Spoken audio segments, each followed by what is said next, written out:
How to search smarter with X or formerly Twitter. If you want to search smarter using the X application, what you have to do is to simply launch the X app, and this is the interface that you will see by default. From the very top, you're going to see the search bar. Tap on the search bar and search for any keyword, people, or anything that you might want to search.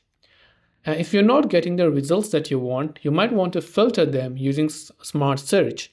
To do so, tap the filters icon located from the top right hand side of the screen, and you can choose to apply a filter from people, from anyone or only from people you follow, and location from anywhere or anywhere near you. Then tap the apply button.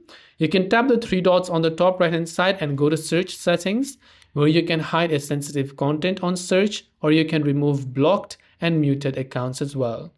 And these are some ways to search smarter using Twitter's Smart Search feature. You can filter them according to top, latest, people, media, and list. So I hope this video helped you out. If you have got any further questions, feel free to leave them down. Thanks for watching and see you in the next video.